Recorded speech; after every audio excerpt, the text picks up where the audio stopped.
guess we're looking at Todd McFarlane's Blair Witch then, right? That's that cleared up. Alright guys, what is going on?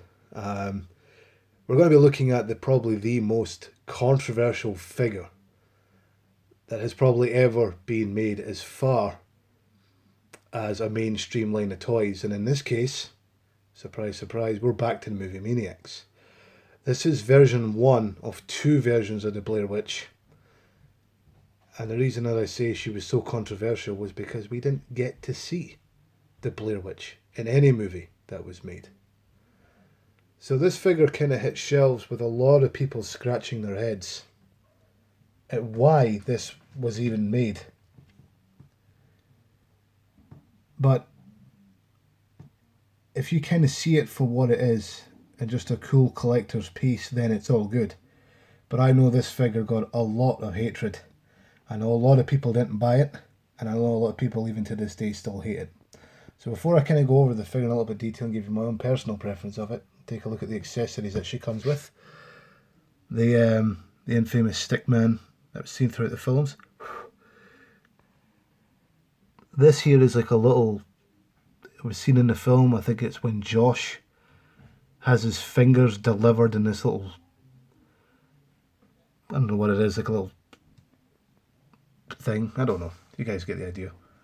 I don't know what the fuck it is.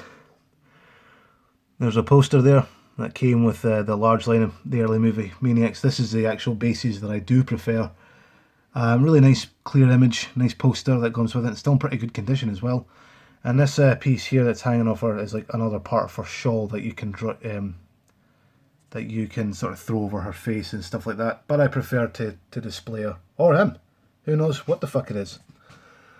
And also comes with like this make-believe scythe, I would imagine, but it was never used in the film, so as we see it, it is what it is.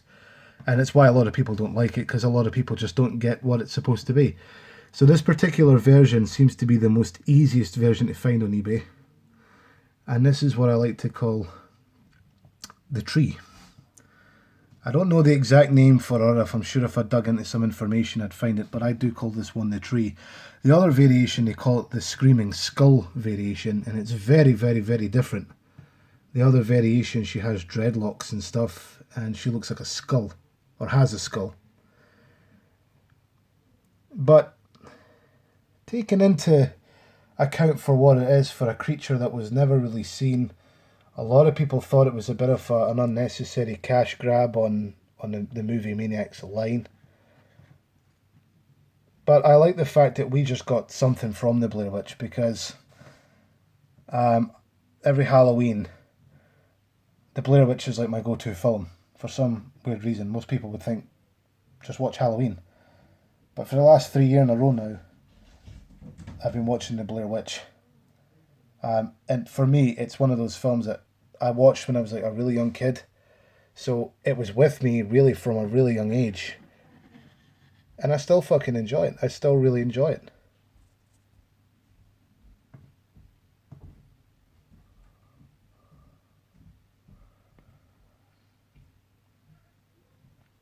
Well, this figure really does look like a tree. I guess that was the whole idea of it.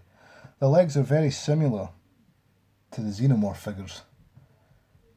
Almost as if it had come from the same mould. In fact, now that I get a real proper look at it, it's the first time I've seen her in a couple of weeks. Really, since I've had her. It's been about maybe 2 or 3 years now. I get to realise that she probably could be a Xenomorph mould. And they just made a Blair Witch out of it. But you guys can make your minds up. A little bit of tree titty action. A little bit of nip slip. But there you go. Mcfarlane's controversial Blair Witch.